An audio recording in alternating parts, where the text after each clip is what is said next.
Amanda Renteria. I'm National Political Director for Hillary for America, and excited to be with you. You're here at headquarters with me, and I just want to welcome everyone to the call and really honor Hispanic Heritage Month.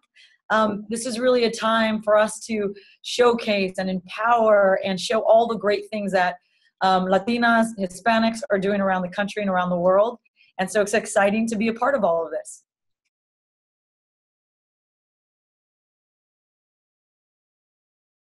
This is my calling. I love it. I think when you find the job that you wake up every day and feel good about what you're doing and what you're trying to do, you just know it's the right place.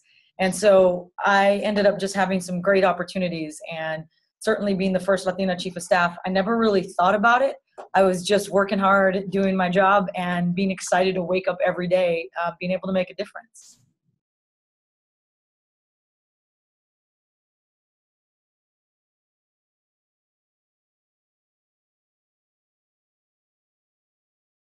It's funny, I don't know, I'd say I, quote, realized I wanted to run as much as I realized I had skills that I could give back to my community.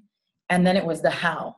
And honestly, my first response, because I was always the person behind the person as a chief of staff, my first response was, who do I get to run?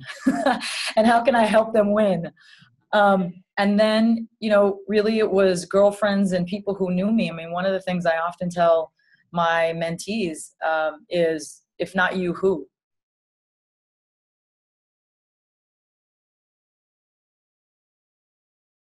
So at the very beginning of the campaign, people would ask me questions and I would answer them like, well, some people think this or other people think that, as opposed to my opinion or my thoughts or my story. And that took me a little while.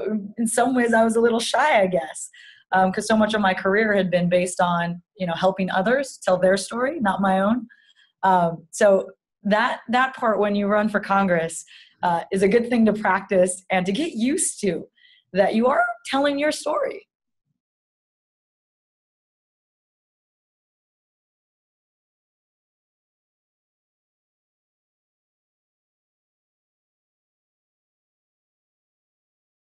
We've got a lot of work to do in communities who haven't been engaged in the political process. And that, like, if there's anything I could do to change the political landscape right now, it would be that everybody is engaged in these conversations of what's happening on policy, on voting, on a presidential election.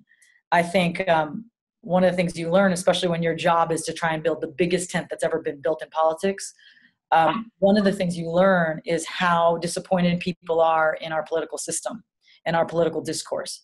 And the idea of saying, well, then join me. If you hate it, join me and let's do this together.